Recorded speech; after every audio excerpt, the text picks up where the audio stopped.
In 1975, the spy thriller 3 Days of the Condor, starring Robert Redford and Faye Dunaway, captivated America. Now New York Times bestselling author and screenwriter James Grady once again visits his favorite spy in his newest book, Last Days of the Condor. Good morning, James. Good morning. Now, it's been, 40 years since we first met Condor in the debut novel? Yes, so when exactly 40 years. Okay, so when you wrote that first book, tell me a little bit about what it was about Condor's character that captivated you. Well, when I started to write the book, what I wanted to do was tell a story of every guy. The era was full of spies and detectives who were all like James Bond superheroes. To me, while I loved them, I wanted to write a story that I could relate to, that everybody could relate to, that showed what would happen to a guy just like us. And that's where Condor came from. So how has your relationship with Condor changed over the years? As he's gotten more sophisticated, mature, and experienced, coincidentally, so have I. We both have, I think, seen the world not just grow, but change rapidly and dramatically.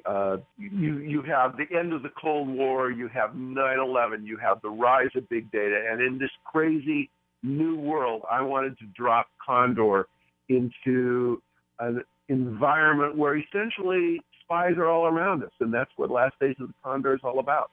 Right. So now with the original novel, when the film rights were first sold to that book, did you have any idea that this would become the phenomenon that it did? I had, not only did I have no idea, I didn't even think they'd get it onto the big screen. It just, the whole thing took on such a surreal atmosphere. And as they were filming, the screenwriters kept revising because the headlines were breaking news about the Central Intelligence Agency and Watergate that they knew was going to affect their movie. And they were really the first post-Watergate movie to come out there and deal with the reality of a new America. And that phenomenon, I guess, hasn't really changed much because now 40 years later, but you're still trying to capture that modern audience with breaking headlines, right? Absolutely, and it's more than I don't just want to capture the breaking headlines. I want to go to the forces behind them, and to me, it's not as important what happened on Tuesday or what happened on Thursday. It's why and how. Those are the things I try and deal with in Last Days of Condor, and really pretty much all my fiction. And I try to deal with it, in this crazy world that we've got out there now. Now, since this is, it's been 40 years, you're probably meeting new readers all the time. Now, what are you doing that you think that will help capture those new readers if this is the first time they've met him in this new book? Well, one of the things that I do is I don't just rely on my standard iconic 60s hero Condor to tell the story. I use alternating visions between him and the 30s CIA top woman agent who swept up into his arena. That allows me to show both the seasoned historical perspective, if you will, and the cutting-edge generation now, taking a look at that and throwing them both into the same problems. And it's funny, my two main characters, Condor and the woman Faye, come at the world in completely different ways and with completely different solutions. So I use this as a bridge in from today into tomorrow. Now, in this latest adventure, Last Days of the Condor, you've really crafted the story that shows a very modern picture of what today's spies are going through. Condor's literally on the run from everybody, including the NSA. So how did you go about doing your research for this novel? My research comes both organically and what would I do if situations, but I live in Washington, and I've been a reporter in Washington pretty consistently off and on for 40 years. And my beat has, not coincidentally, often been intelligence and the noir streets, crime. So I've kept my ear to the ground and my eyes open, and I still have people who tell me things. And suddenly all of that began to coalesce into a vision of the world, a vision of what could be, a vision of where we're headed tomorrow.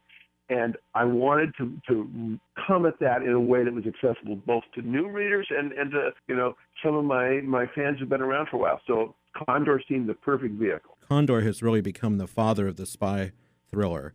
Now that thriller genre is one of the most popular probably in the world, it's no wonder that with the rise of terrorism, NSA surveillance, ISIS, the recent attacks in Paris, how do you feel that these events are affecting not only Condor, but modern-day spies in general. Well, you know, I hate to say it was easier in the old days, but it's easier to spy on Russia than it is ISIS because of borders.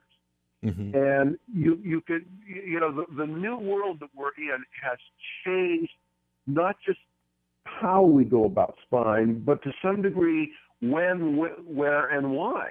So I'm watching our essentially pretty good intelligence agency have to respond to a new dynamic that nobody predicted, and even 5 years ago. So now, what do you think will be next for Condor after this, with all of the changes that we're seeing? Well, I think both the rise of they call it asymmetrical warfare. It's the rise of groups like ISIS, the rise of big data in the hands of anybody who can get the right laptop. Mm-hmm.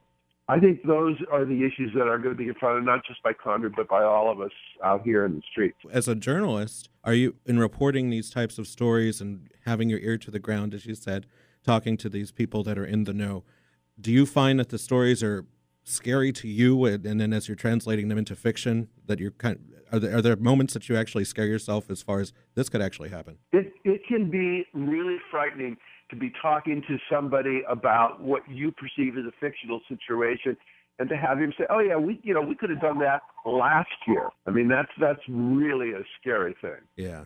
Well, James, I want to say thank you so much for joining us. We wish you all the best with the success of Last Days of the Condor. The book is now in stores and available online for download, correct? That's right, and I really appreciate you taking the time to talk to me. Okay, so if you're interested in the book, go check him out at jamesgrady.net. James, thanks again for joining us, and we wish you all the best. Thank you again. You bet. Take care. You too. Bye-bye.